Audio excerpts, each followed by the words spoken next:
Greetings everyone, my name is Zack Smith, President and CEO of Stockcropper Inc.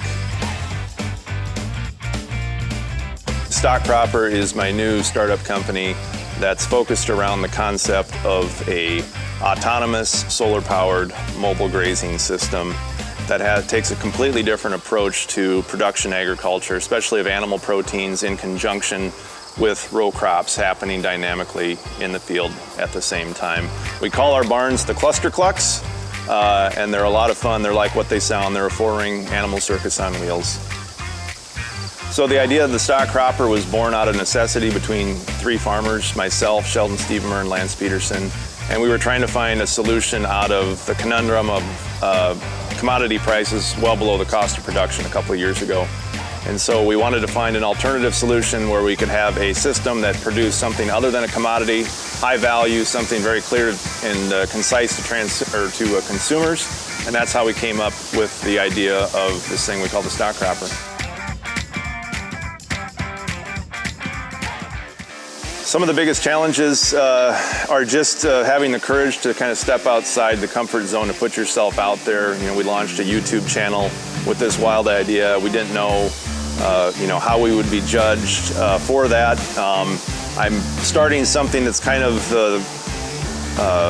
the opposite of the system I'm in, and so there was a leap of faith there. And then just getting the confidence to go out and network with people and bring more people into the team. And then obviously the finances of getting the resources together to make this work. So the Nyack Papa John's Center was integral to me last fall with getting going. I met a ton of great people that put me in touch with more great people that helped add fuel to my fire. And probably one of the most valuable things was the product and customer discovery sections, which helped me kind of hone in on what my business. I had ideas when I came in, what it was, and I came out with a completely different idea set. And I think it's good to have those constant self-critical analysis that the venture school instills in you to get where you want to be. So the biggest supporter is obviously my family. My wife has tolerated this parade for the last 18 months. And then I would say folks like my parents and my operations man that works for me, Jordan Newton, along with folks that have stepped up, folks like Jason Mock, Joe Bassett, people that I'm working now with helping grow, and a list of countless other people that are in my network now that are being advocates, great advocates on social media and all over the place for this system.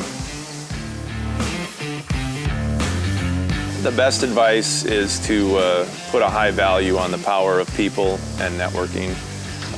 We've got a neat idea, but if I hadn't reached out and talked to folks and asked them to become advocates for me and what I'm doing, we wouldn't be anywhere close to where we're at right now. I think I just can't sit still in the same spot, and change has never scared me. I like thinking outside of the box and moving toward different goals with things. I'm really passionate about agriculture, and I don't think, especially in where I'm at right now, I don't think I could ever go back and work for somebody now that I've had a taste of being an entrepreneur. And I'm going to stick on this track, I think, for the rest of my career. For new entrepreneurs, I don't hardly feel like I'm an expert at this yet, but I would say if you think you have a good idea, believe in it and show people that you believe in it, be passionate. That's contagious. That's one of the things I've tried to show with my business, is how much I believe in it. And you get other followers, and you get other people to be ambassadors for what you're trying to do. And that's probably the number one message I would give folks. So.